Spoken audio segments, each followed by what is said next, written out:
ए भाई गाड़ी आगे ले।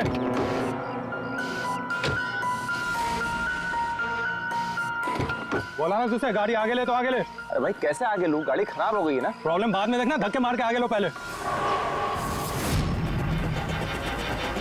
थोड़ी आप लोग भी मदद कीजिए। हम क्या मदद करें, तुम जल्दी। इस आदमी को मैं पहचानता हूँ सर, इसका मतलब हमारी इन्फॉर्मेशन एकदम सही है।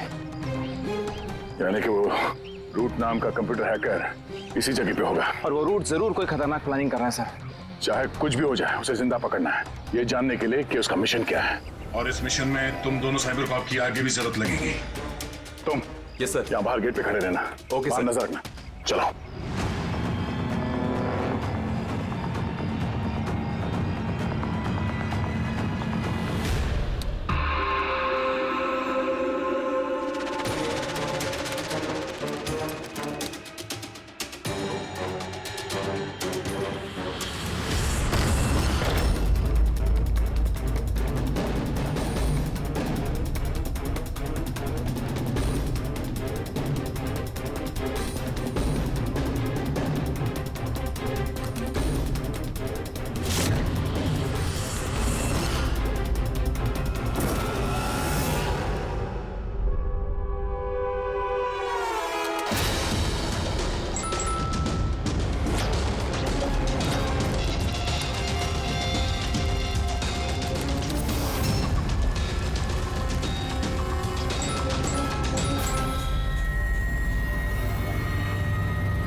तो कोई नहीं।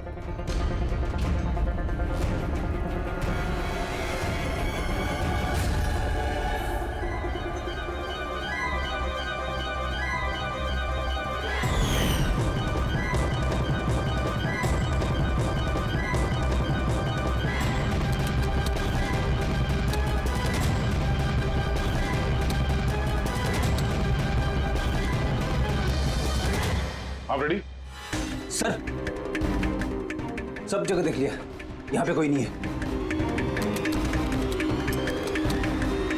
खबर तो गलत नहीं हो सकती, यहीं कहीं होना चाहिए। चलो देखते हैं।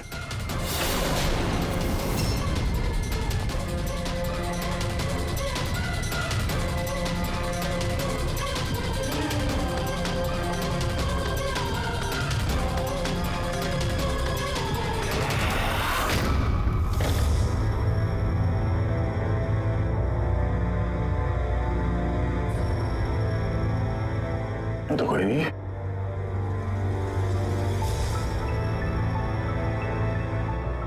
शहर अभी भी गर्म है, लगता है यहाँ पे कोई था अभी।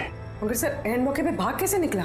सर हम लोग तो चारों तरफ से बंगले के अंदर घुसे, किसी को बाहर भागते हुए नहीं देखा है। सर हाँ सर ये मॉनिटर देखिए, सर ये तो घर के आसपास की फुटेज चल रही, कहीं वो हमें देख के भाग तो नहीं गया? हो सकता है, वो ज्यादा दूर नहीं गया होगा। जरा इस जगह को अच्छी तरह से चेक करो, और पूर्वी इस कंप्यूटर को चेक करो, देखो क्या मिलता है। तब तक मैं गेट पे जाके देखता हूँ।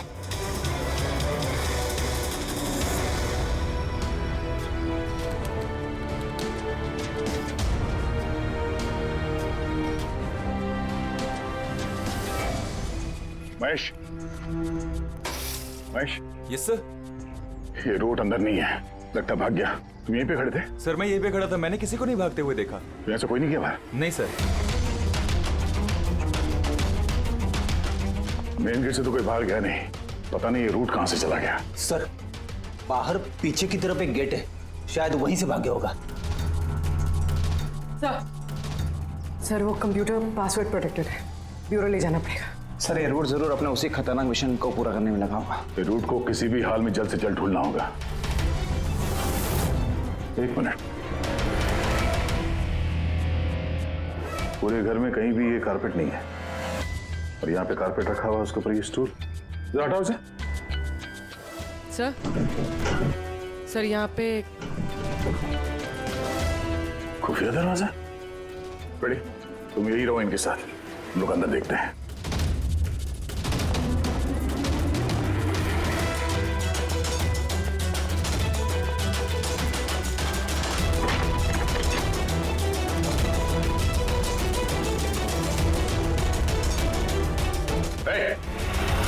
अब अगर अपने बचाव में कुछ कहना चाहती हो तो यही वक्त है। मुझे कुछ नहीं कहना, जो भी कहना मेरा वकील कहेगा। सर हमने इस रूट का कंप्यूटर सिस्टम एक्सेस कर लिया है और इंक्रिप्शन में भी सफल हो गए हैं। कुछ पता चला? हाँ सर इसने पिछले कुछ दिनों में इंटरनेट पे भयानक वीडियोस पोस्ट किए हैं। डार्क वेब पर sir. Actually dark web internet की एक ऐसी काली जगह होती है सर, जहाँ पर हर मुजरिम अपने गैरकानूनी कामों को एक टेक्नोलॉजी की मदद से अंजाम देता है, जैसे हथियारों की तस्करी हो, किडनी की चोरी या फिर किसी को मारने की सुपारी। सर ऐसा कोई भी काम नहीं है जो इस साइट पर नहीं होता है। समझ में ये बात नहीं आती, जब सब कुछ इतने खुले में होता है, सबको पता है, तो इसे रोकने के लिए हम कुछ करते क्यों नहीं? सर ये इतना आसान नहीं है। एक्चुअली इस साइट पर जाने के लिए आपको एक कंप्यूटर सॉफ्टवेयर की जरूरत होती है, जो चुनिंदा हाई प्रोफाइल मुजरिमों के पास ही होता है। जैसे कि ये रूट। Yes sir. और सर जैसे कि हमें पता है कि इस डार्क वेब पे IP एड्रेस और यूजर ID ये दोनों गुप्त रहते हैं। जरा दिखा कौन से वीडियो डाले हैं इस रूट ने।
अरे बाप रे, ये तो किसी डरावनी फिल्म का भयानक सीन है। ये सीन क्यों डाला डार्क वेब में? सर ये किसी फिल्म का सीन नहीं है, ये सब असली में हुआ है और किसी हीरोइन के साथ नहीं, बल्कि एक मासूम लड़की के साथ। जहां तक मुझे याद आ रहा है इसे स्नफ फिल्म कहते हैं ना? हाँ सर, बहुत बड़ी इंडस्ट्री है इन वीडियोस की। कौन है ये लड़की? मुझे नहीं पता। तुम जिम्मेदार हो इसकी मौत की? नहीं सर, मैं किसी की मौत की जिम्मेदार नहीं हूँ। मुझे तो बस पैसे दिए गए थे ये वीडियो डार्क वेब पे डालने के लिए, और मैंने बस डाल दिया। किसने दिए पैसे? मुझे नहीं पता। नहीं पता कहने से काम नहीं चलेगा। एक लड़की की जान गई है। सर मेरे यकीन कीजिए, ऑनलाइन पैसे ट्रांसफर किए गए थे मेरे अकाउंट में। किसने किए मुझे कुछ नहीं पता। पता नहीं है तो पता करो। कंप्यूटर की बहुत बड़ी महारथी हो ना, ये पता करना तुम्हारे लिए कोई मुश्किल काम नहीं है। पता करो। अभिजीत, अगर कोई इस तरह का फिल्म बना के अपलोड कर रहा है तो हमें जल्द से जल्द उस तक पहुंचना होगा जो ये मौत का खेल खेल रहा है। एक काम करते हैं, इस लड़की की फोटो सभी पुलिस स्टेशन में भेज देते हैं। एक बार पता चल जाए लड़की कौन है, सारा मामला साफ हो जाएगा।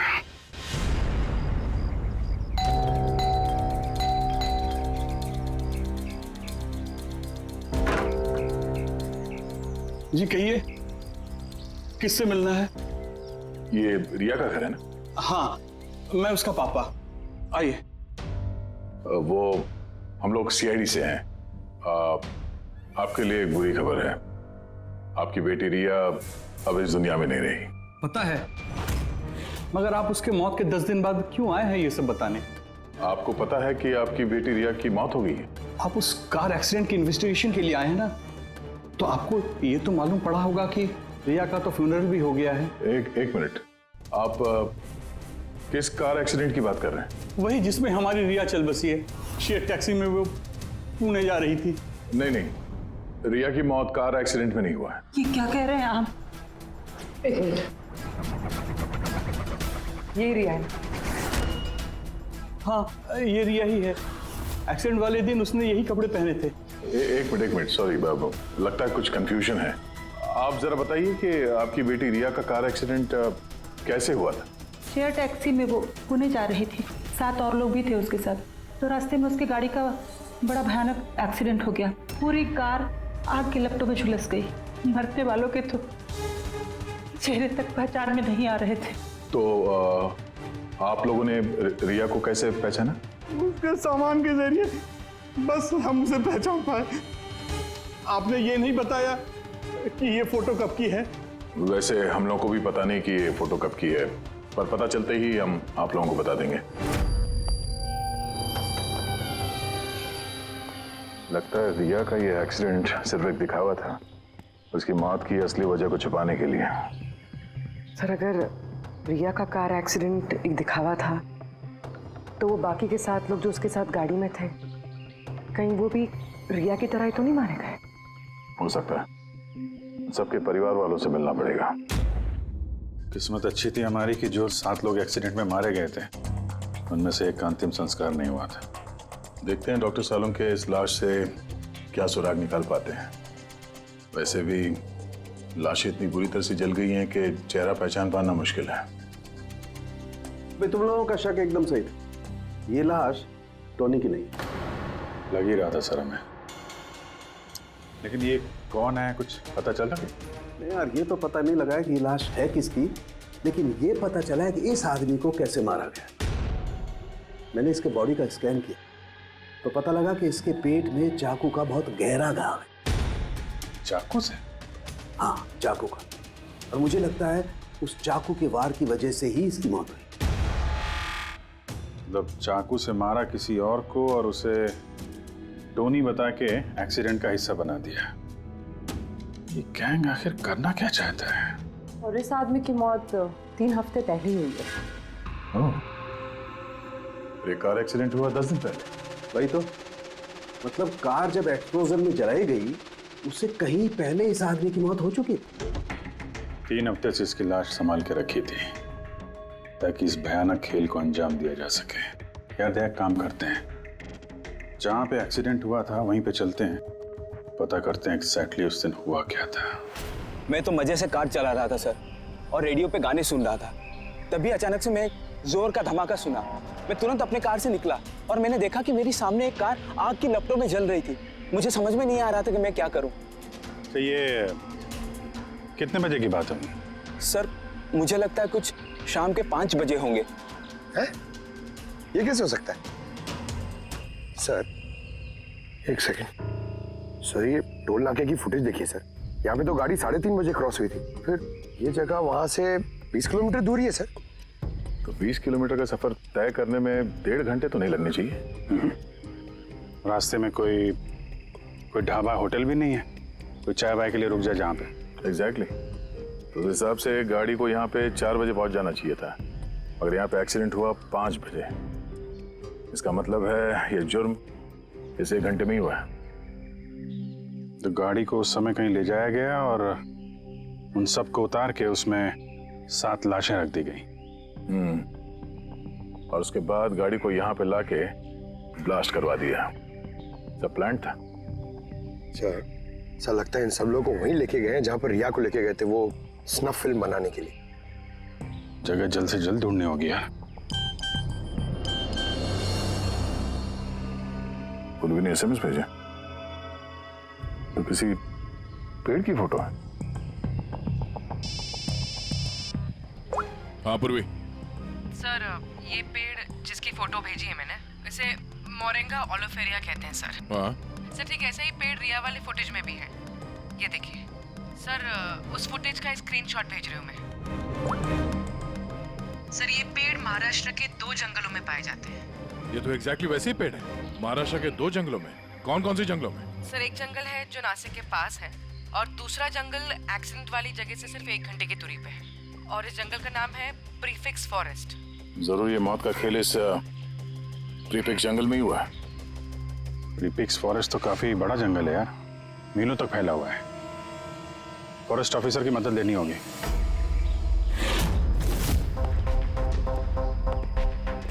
इस जंगल में ये सब हो रहा है, यकीन नहीं होता है। क्या आपकी इंफॉर्मेशन पक्की है ऑफिसर? पक्की नहीं होती तो यहाँ तक आते नहीं हम लोग। आप बताइए, कुछ हाल फिलहाल में ऐसी कोई घटना आप लोगों ने कुछ सुनी हो, कुछ देखी हो, जंगल के अंदर कुछ हुआ हो? बिल्कुल नहीं, और अगर ऐसा कुछ होता तो हम जरूर उस पर ध्यान देते। चलो कोई नहीं, फिर भी अपनी तसल्ली के लिए एक बार हम जंगल देखना चाहेंगे। श्योर। वैसे सर आप लोग पूरा जंगल देखना चाहेंगे? क्योंकि मीलों तक फैला हुआ है ये, इसमें काफी वक्त लग सकता है। नहीं, हम पूरा जंगल नहीं देखेंगे। हमें जंगल का वो हिस्सा दिखाइए जहाँ पे कोई आता जाता नहीं है, क्योंकि अक्सर सुनसान इलाकों में ही जुर्म पनपता है। Okay officers. विनोद, देखना, इन्हें जंगल के उन इलाकों की दिखाने की जिम्मेदारी आपकी है। ओके? जी सर। Yes sir. सर एक सेकेंड। सर ये देखिए, सर ये जंगल का सबसे घना और सुनसान इलाका है। मेरी समझ से हमें यहीं से शुरू करना चाहिए। ठीक है, देखते हैं।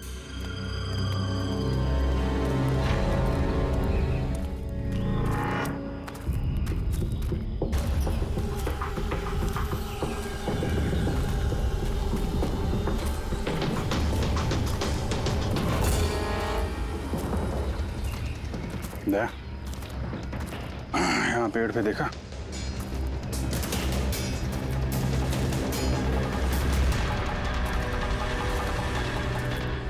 छोटा सा कैमरा।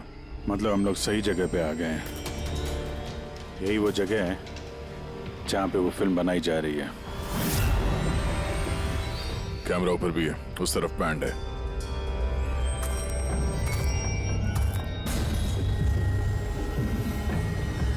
शायद इस कैमरे से कुछ पता चले उनके अड्डे के बारे में।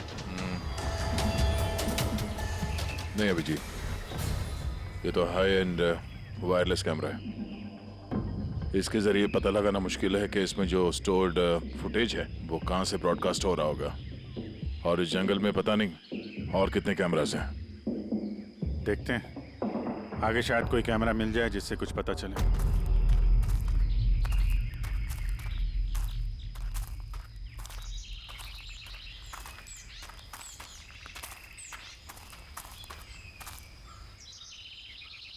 सर, सही निशान देखिए। मुझे लगता है हमसे पहले यहाँ कोई आया है।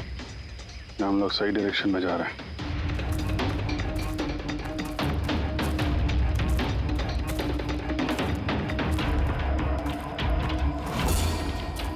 सर ये निशान यहीं तक है। सर इसका मतलब उनका अड्डा यहीं कहीं है।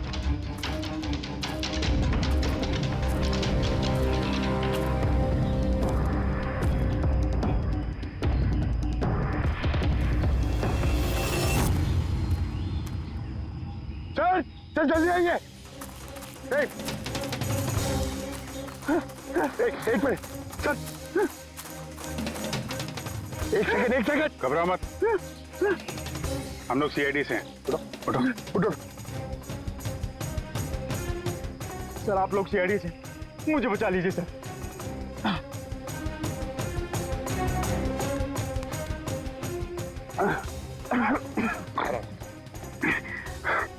यहाँ फंस कैसे गए तुम? सर मुझे इस जंगल से बाहर निकलने का रास्ता नहीं मिल रहा। सर उस खूनी ने एक एक करके सबको मार दिया। तुम लोग यहाँ आए कैसे? हम शेयर टैक्सी में सवार होकर सफर कर रहे थे कि अचानक हमारी गाड़ी पंक्चर हो गई और कार रुक गई। सड़क पर पहले से किसी ने कीले और कांच के टुकड़े रखे हुए थे सर। फिर इसके बाद कुछ लोग आए जिनके चेहरे नकाब से ढके हुए थे, और जब तक हम कुछ कर पाते उन्होंने हमें बेहोशी के इंजेक्शन लगा दिए। और जब मुझे होश आया तो मैं इस घने जंगल में था सर। सर मैं ही जानता हूँ कि इस जंगल में मैं भूख प्यास से कैसे रहा हूँ। कभी लकड़ी खाई तो कभी पेड़ के पत्ते, और जब भी किसी के चिल्लाने की आवाज आती तो समझ जाता किसी की जान चली गई। यहाँ जगह जगह कैमरे लगे हुए हैं। तुम्हारी किस्मत अच्छी थी कि तुम उनके पकड़ में नहीं आए। सर पकड़ इसलिए नहीं पाए क्योंकि उन्होंने एक कैमरा मेरे कमीज के बटन में लगाया हुआ था और वो बटन मैंने तोड़कर फेंक दिया। शायद इसी वजह से वो मुझे ढूंढ नहीं पाए। तुम्हें अंदाजा है कि बाकी के लोगों में कितने लोग जिंदा हैं अभी तक? मालूम नहीं सर, पर कल रात जब मैं पेड़ पर बैठा हुआ था मुझे किसी के चीखने की आवाज आई थी। न जाने वो उनको घायल कर रहे हैं या फिर जान से मार रहे हैं सर। किस तरफ से आवाज आई थी, कौन सी दिशा से, कुछ याद है आपको? मेरे पेड़ इस तरफ, शायद उस तरफ से सर।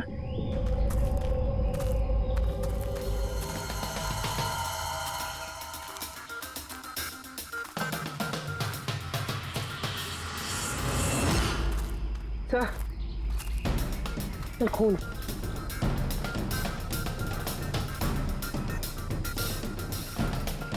तो यहाँ पर भी है। इसका मतलब उनमें से कोई घायल है। किस तरफ गया होगा? सर ये देखिए, खून के कुछ निशान इस तरफ भी जा रहे हैं। इस तरफ भी खून का निशान है और इस तरफ भी है। दोनों तरफ है। दोनों तरफ देखना पड़ेगा। पंकज, पूर्वी, तुम लोग इधर देख लो, हम लोग इधर देख लेते हैं। विनोद, तुम इनके साथ जाओ और हाँ, हर आधे घंटे में अपडेट दे देना, ठीक है? आप आइए।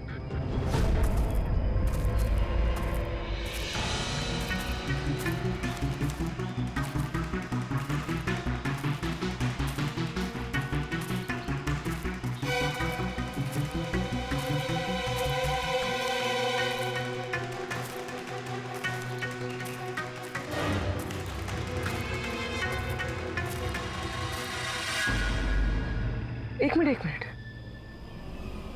वो क्या है?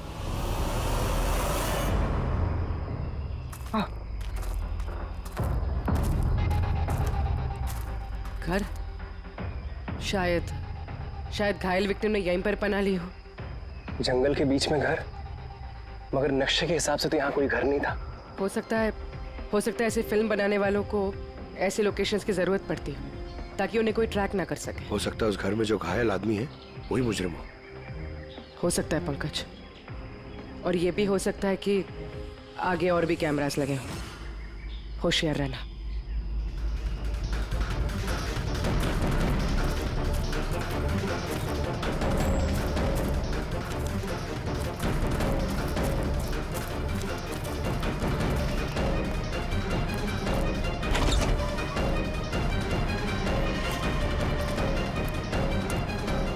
पंकज, टॉर्च।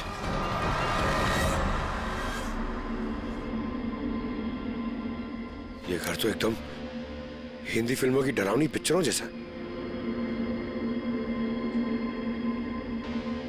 ये देखो, उस घायल विक्टिम को यहीं पर लाया गया है।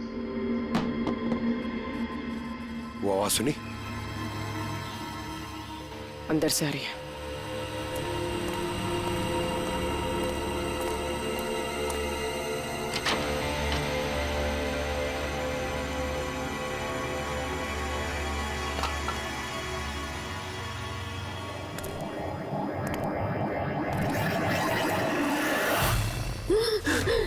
नहीं, छोड़ दो, मुझे जाने दो।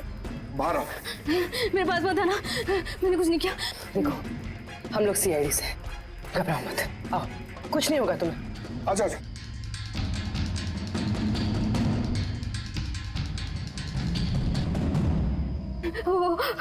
वो यहीं पे, वो यहीं पे। अरे पूर्वी, ये लाइट कहाँ से आ रही है? पंकज, मुझे कुछ दिखाई नहीं दे रहा। अरे पंकज सर, पूर्वी मैम, पंकज सर।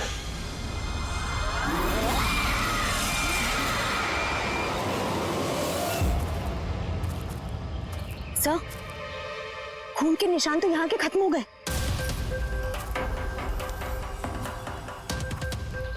ऐसे कैसे हो सकता है? घायल आदमी अगर यहाँ पर आएगा तो यहाँ से अचानक कैसे गायब हो जाएगा? शायद वो मुजरिमों के हाथ लग गया हो, यहाँ इस पॉइंट पे पहुंचने के बाद। हो सकता है। पता नहीं मोहित के अलावा और कोई है जिंदा कि नहीं। 1 घंटा हो गया तो पूर्वी और पंकज का कोई फोन कॉल नहीं है।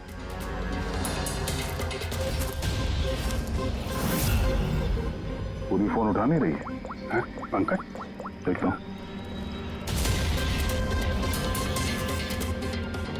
पंकज भी फोन नहीं उठा रहा है। और यार किसी मुसीबत तो नहीं है दोनों? चलो चल के देखते हैं। चलो। यहाँ पे खून इस तरफ गए थे।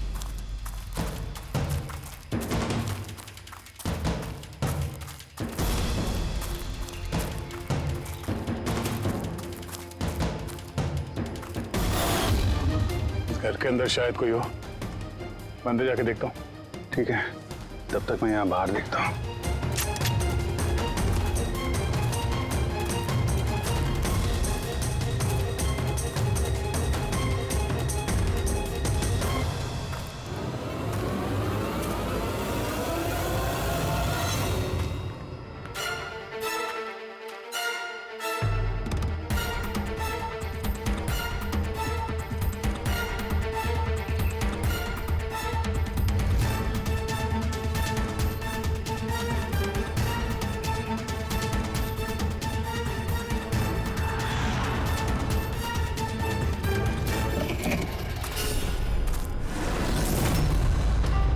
पंकज कब है?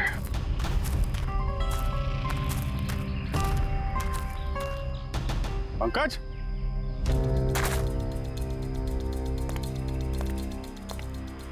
पंकज,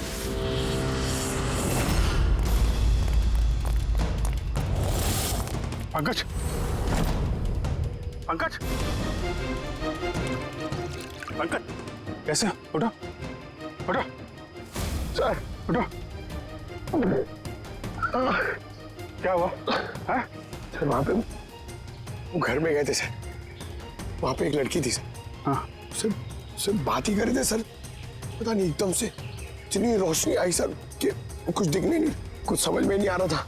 वो घर से जैसे जैसे मैं निकला बाहर, शायद यहाँ गिर गया सर। पता नहीं, कुछ समझ में नहीं आ रहा सर, एकदम चक्कर आ रहा है। और पूर्वी, विनोद, वो कहाँ है? सर वो लोग पता नहीं सर, अंदर थे, बाहर निकले पता नहीं सर। Oh no. क्या हुआ क्या तुम्हें? ये ठीक है। पूर्वी और विनोद मिले? नहीं, उस घर के अंदर तो कोई भी नहीं। ओह गॉड, उन्हें कहीं कुछ हो ना गया हो।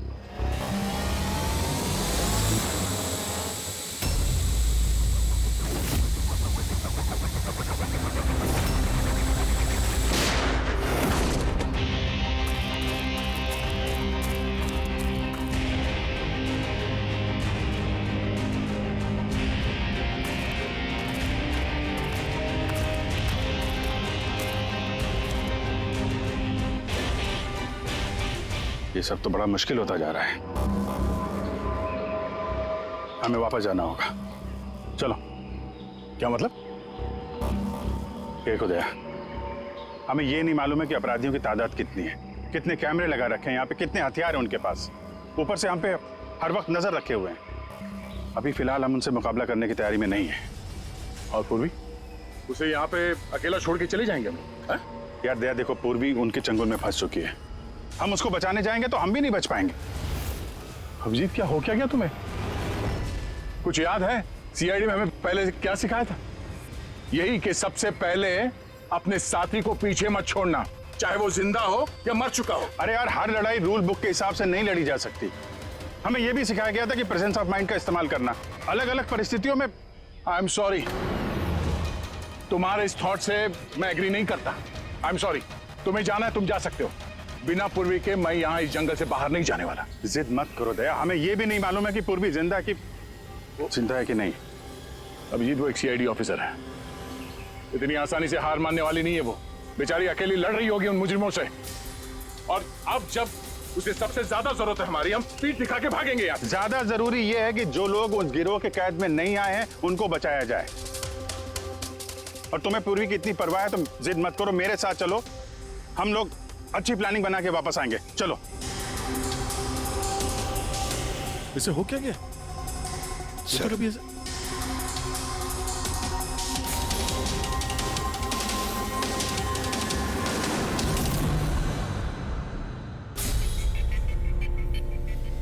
सीआईडी के इतिहास में ऐसा पहली बार हुआ होगा कि सीआईडी किसी से डरकर दुम दबाकर भाग गई।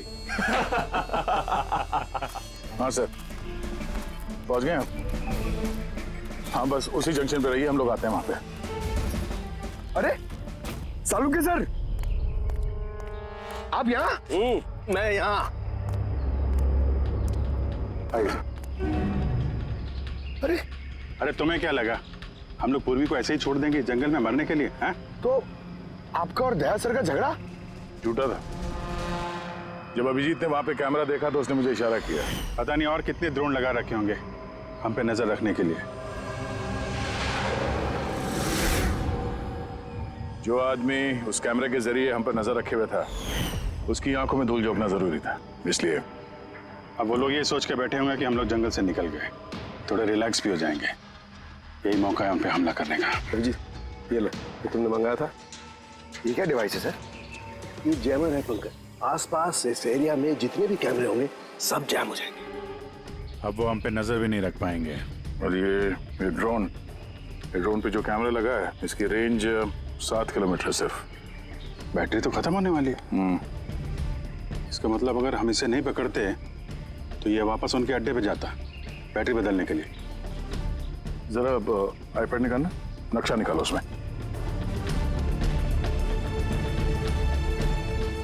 ये वो जगह है जहाँ पे हमें ये ड्रोन मिला था और इसके पास ही वो बंगलो है।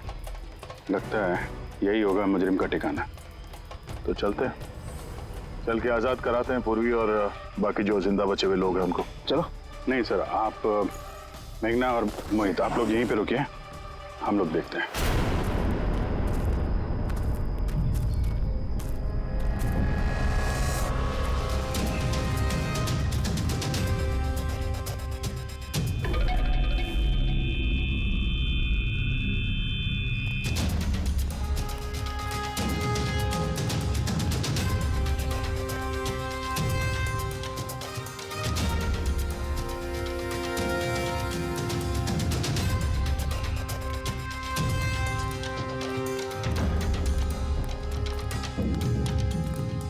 यार पूरा सिस्टम बंद कैसे हो गया?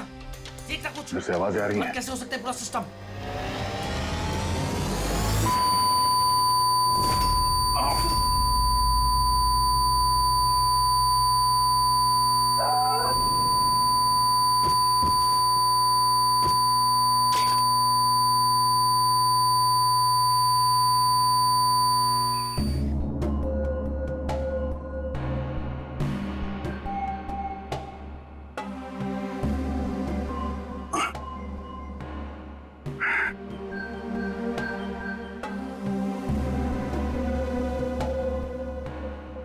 पंकज,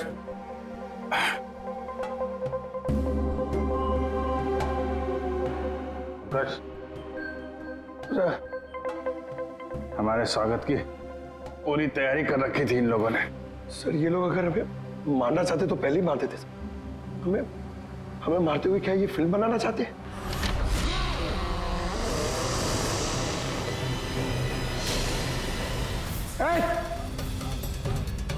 सच जाओ। सच मैं हूं पंकज। पूर्वी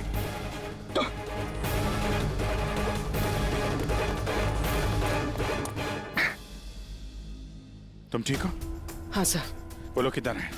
सर उस तरफ।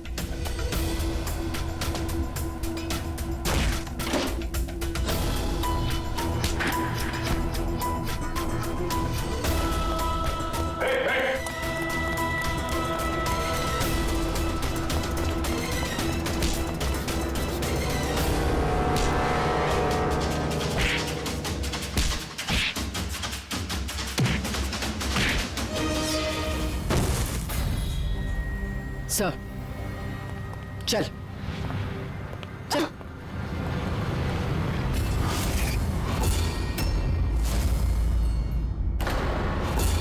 मेघना, तुम? वाह, हमें तो लग रहा था कि हम मुजरिमों की आंखों में धूल झोंक रहे हैं। अब किसे पता था कि हम मुजरिम को अपने साथ ही लेके घूम रहे हैं। आप लोग यहाँ कैसे? किसने छुड़ाया आप लोगों को? सीआईडी को कैद करना इतना आसान नहीं। मौका देखते ही मैंने वो खिड़की तोड़ी और वहां से बाहर निकल गई।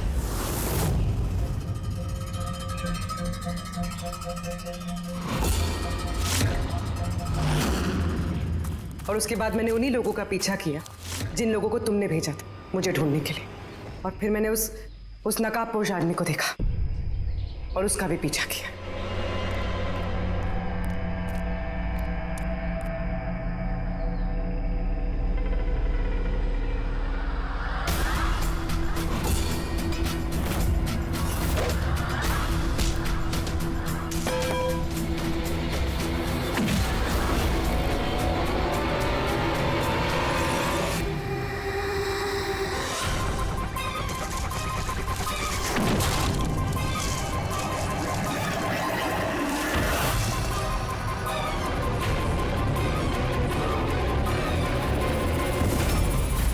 कुछ देर बाद जब मुझे होश आया तो मैंने देखा कि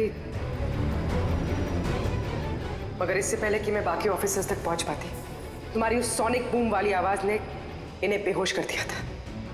वो तो मेरी किस्मत अच्छी थी कि मैं दूर थी और उस आवाज का मुझ पर कोई असर नहीं हुआ। और फिर मैंने सोचा कि क्यों ना उस नकाब को ही मैं अपना हथियार बना लूं। जिस बेरहमी से तुमने लोगों की जान ली है, तुम तो औरत कहलाने के लायक भी नहीं हो। अब ये बताओ, तुमने ये सब किस लिए किया? ये सब मैंने पैसों के लिए किया है सर। जितने पैसे मुझे इस काम के लिए मिल रहे थे ना, उतना तो मुझे अपनी जॉब में 5 साल में भी नहीं मिलता। और वैसे भी क्या फर्क पड़ता है, रोज इतने लोग मरते हैं, अगर 2-4 और मर गए तो क्या हुआ? तुम्हें शायद मालूम नहीं है कि तुम कितनी बीमार हो। बाकी लोग कहाँ हैं जो तुम्हारे साथ में थे? मैंने किसी को कोई नुकसान नहीं पहुंचाया सर, इतनी भी बुरी नहीं हूं मैं। और वैसे भी मैंने कोई भी खून अपने हाथों से नहीं करा है। मुझे तो एक औरत ने करोड़पति बनने का ऑफर दिया था जो मैंने एक्सेप्ट कर लिया। कौन औरत? बहुत अजीब सा नाम था उसका।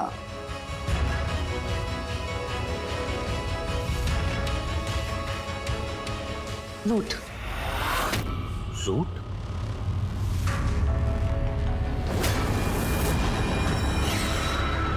तो रूट है इस सब के पीछे मास्टरमाइंड। अब उसने ऐसा क्यों किया, उसका जवाब तो अब वही देगी।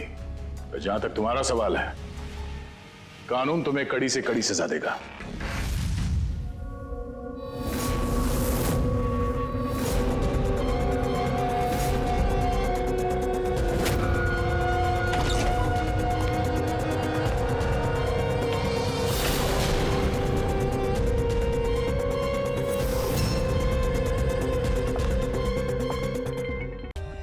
For more updates, subscribe to our channel, click the show links and enjoy watching the videos.